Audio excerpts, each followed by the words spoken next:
Hello. Hey, what's up, class? It's Ket once again. I am recording a second little video to include in the email that I'm drafting concerning assignment number 1.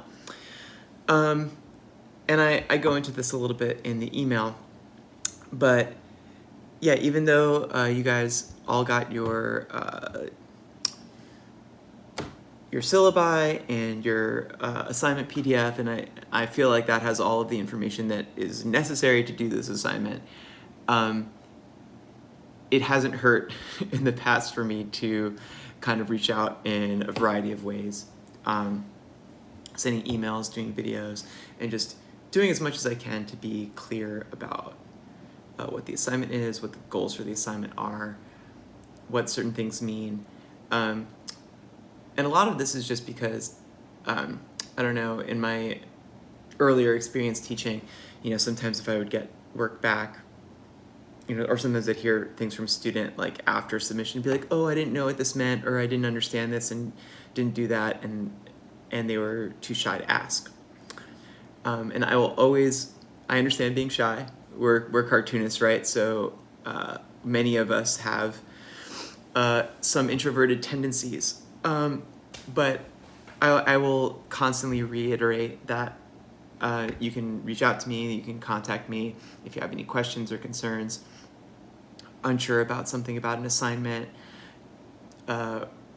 whether or not if you don't understand it or you just don't know how to maybe apply your work to some of the assignment parameters. So many different things that come up, and I'll just always encourage you. I'll just make a note in this video too to be like, yeah, just reach out to me. I know that we haven't had our one-on-one or small group meetings yet, and I'm working on scheduling those this week. Some of you will probably get emails from me later today just regarding that, for those of you who have reached out about trying to begin scheduling for a Zoom meeting, or if we'll do a Google Hangout or whatever works for this week. But yeah, I just wanted to talk a little bit about this assignment and maybe touch on certain things, maybe anticipate some of your questions. And I do, like I say, I go over these in an email, but yeah, it can't hurt to also just for you to actually hear my voice talking about it. I send you out an invitation to a Wake space. I know that Wake is not going to be with us for the entirety of our term, but right now that's what's familiar and that's what's available. And I'll be talking with Matt about how to best transition to a different sort of delivery system and a way for you all to give and get feedback on a different platform. But for now, let's go with Wake. I set up a space. Just also a reminder that when you do submit your pages, to always include the summary feedback template. So that's just I have a JPEG and a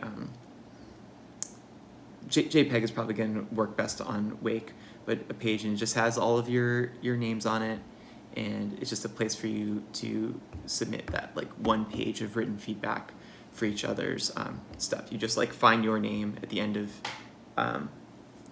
your classmate's piece, you find your name, you click on it, and you leave basically a page-long comment. So that's that.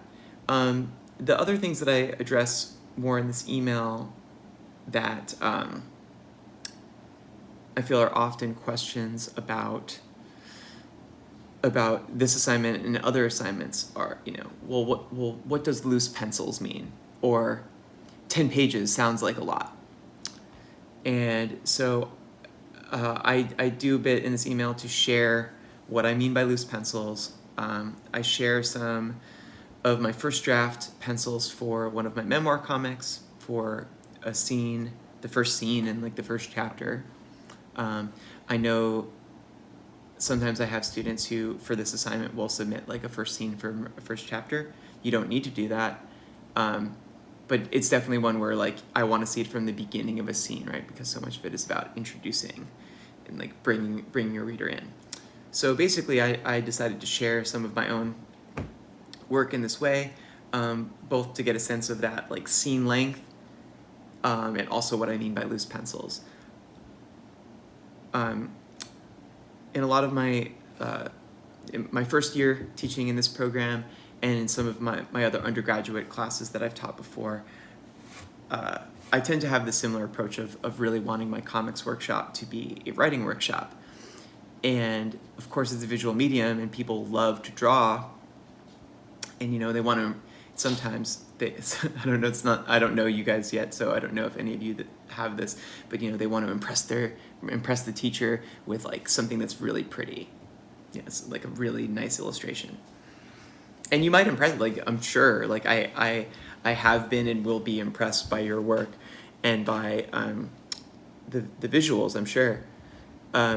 But that's great, but that's just like not the focus. And I would so much rather get like 8 or 9 pages that are loose but a story, like a chunk of story that feels digestible and you can understand like the sort of beginning, middle, and end. And you're getting like a piece of a story, than like 4 pages, 5 pages of, oh, like that's a really cool drawing. Oh, like that's a really neat panel transition on page 2. But I don't yet know like where I am or who the characters are, etc. Right? So that's sort of why I look at the idea of loose pencils, of when you're submitting, and again, it's like I'm not asking for stick figures.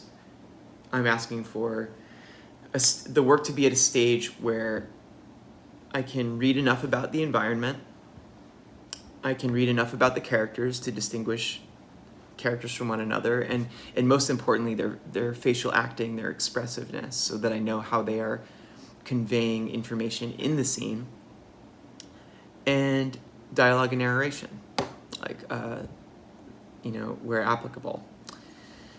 So things don't need to be like meticulous and refined.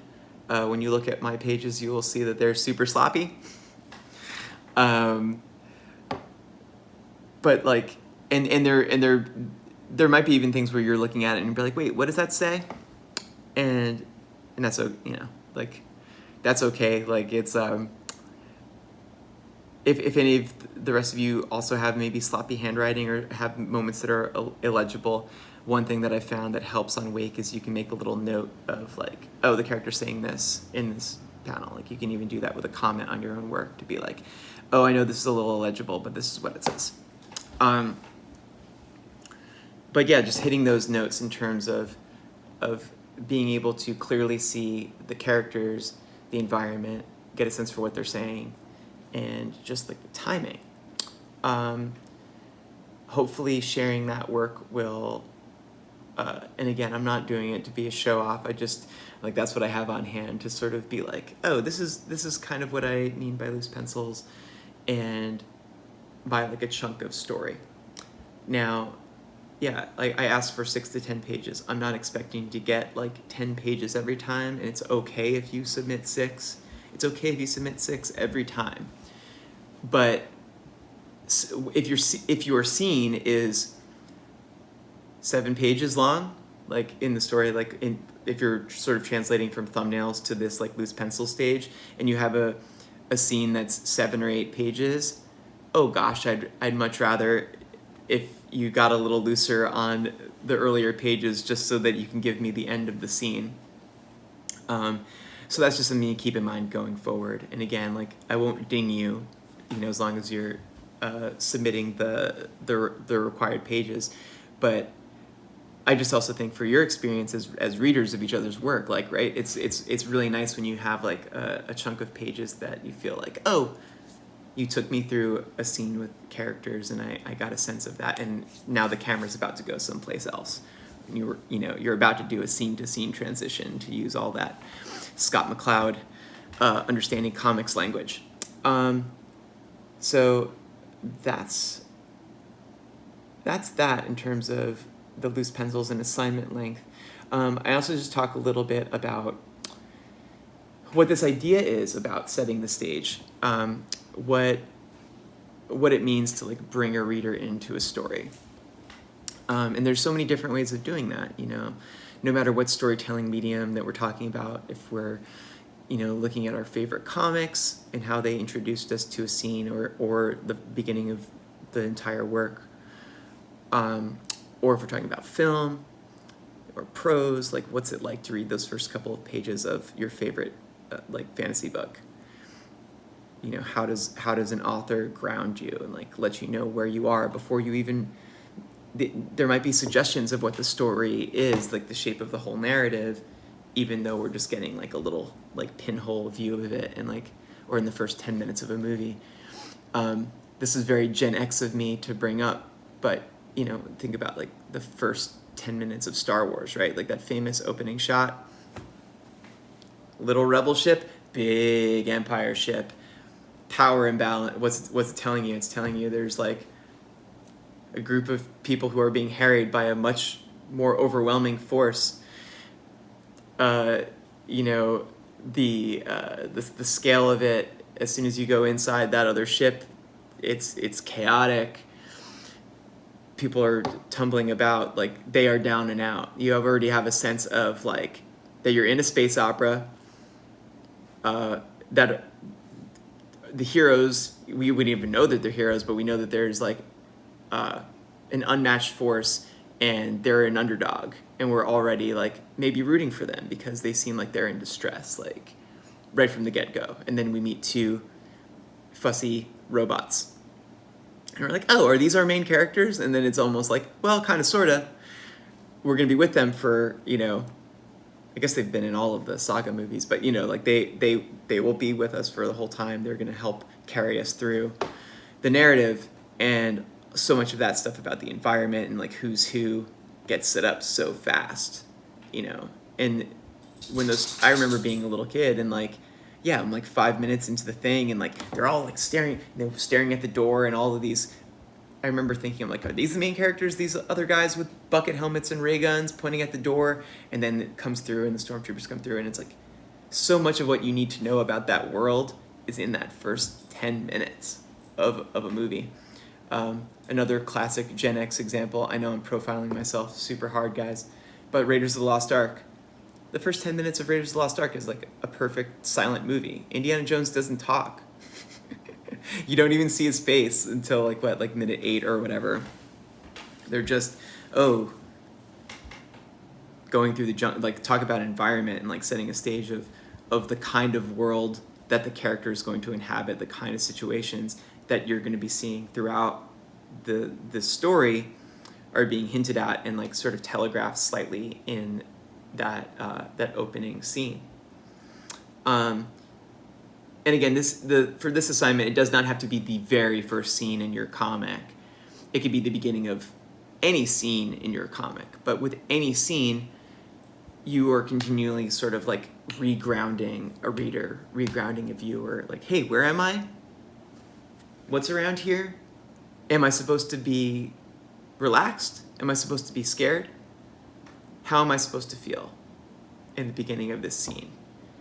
Is it comfortable? Am I with people I know? What's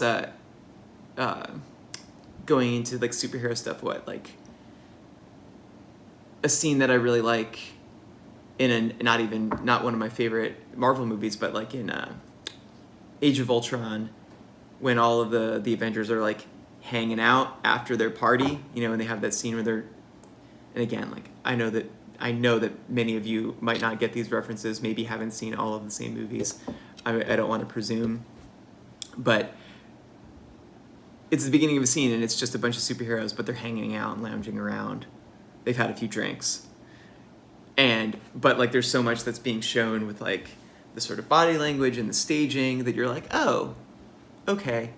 I've seen these characters in much more tense situations where the stakes are really high, but this is a low stakes moment, but there's still a lot of good stuff going on in this scene with Thor's hammer on like the coffee table as like a sort of what the story of that 10 minutes revolves around.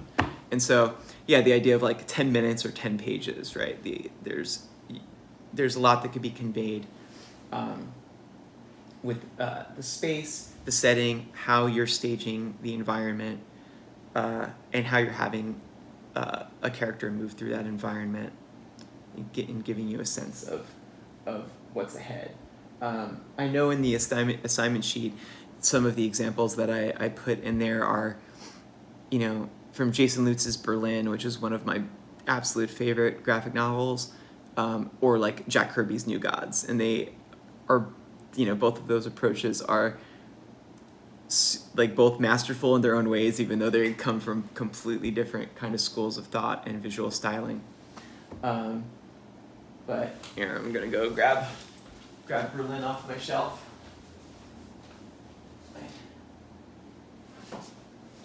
I have the hardcover, but I love my super held together with packaging tape piece. If you haven't read Berlin, it's a really cool historical graphic novel about the fall of the Weimar Republic and the rise of the Nazis. Sadly prescient for the times that we're living in here.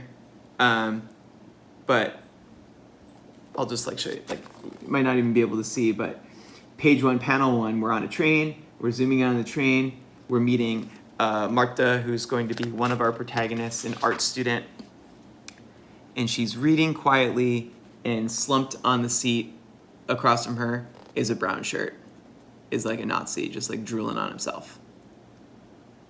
And she's, looking in, and then end of page 1, someone else is entering the train car.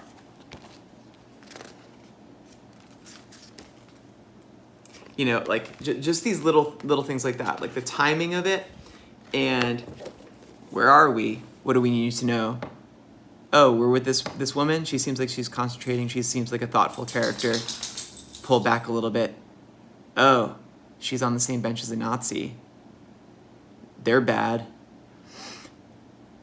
Just that very simple, slow reveal within just a few panels, and you're like, oh, this is where I am. This sucks.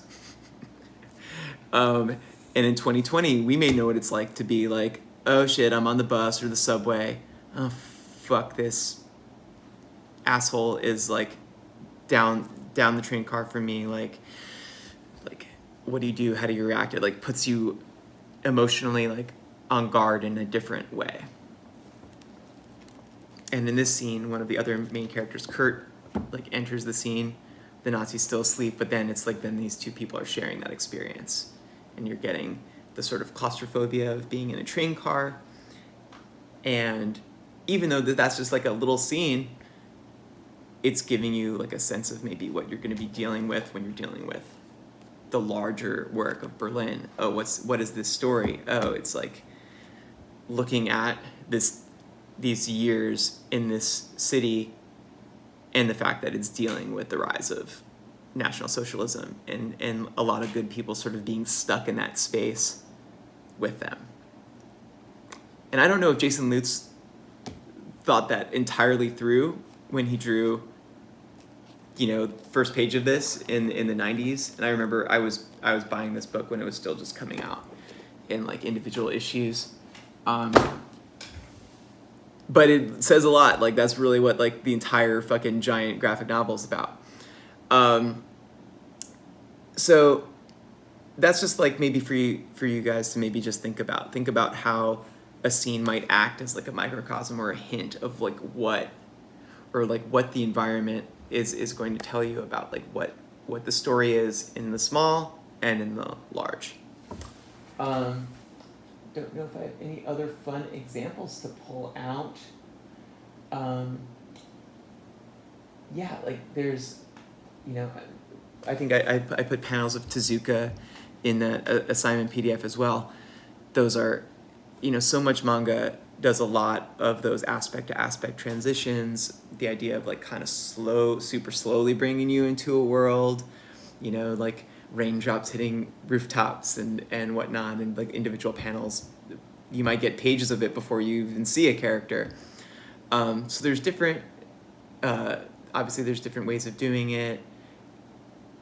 Some people draw fucking maps and diagrams. Bottomless belly button. You can tell I didn't plan this talk too far ahead because I'm running back to my shelf for books. You know what? That one's buried.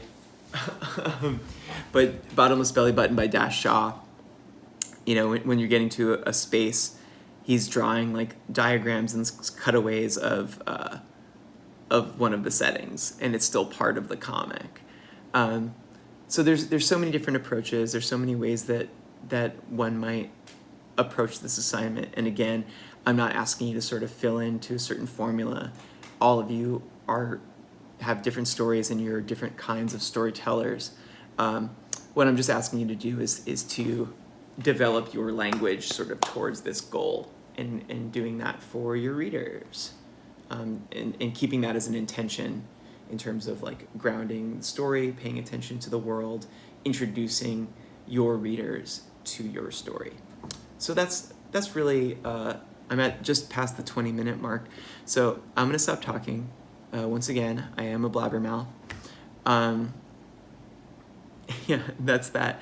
I hope you guys are doing great. I'm gonna be sending out another email shortly to those of you who have responded about scheduling just to have our face-to-face meetings. We'll get those going this week, and if any of you can't do it this week, we'll keep them rolling in next week. The goal is really just to make sure that I have FaceTime with you and that you've talked to me face-to-face about your thesis before the 15th, before the first deadline. That's my goal. And hopefully that works for all of you. Did I have anything else? I think that is it. I hope that you're all doing great. The one other note is I'm still getting your thesis packets. If you've not sent me your thesis packet or whatever, you know, your packet from the spring, I just want to be able to familiarize myself with your work before I talk to you, and definitely before the first assignment comes in, just so I have a bit more to go on in terms of the context and like how much has been developed beforehand. And especially if you're trying to schedule a meeting with me this week, I would super love to make sure that I have your thesis packet so that I can read it beforehand, or at the very least, if I haven't gotten a chance to read through it completely, look at it and review it as we're talking. That would be a big help. So please get those to me ASAP, and I'll be scheduling with those of you who have already responded shortly. All right, folks, I hope you're doing well. I'm excited for the start of this term, and I can't wait to read some of your comics. Live long and prosper.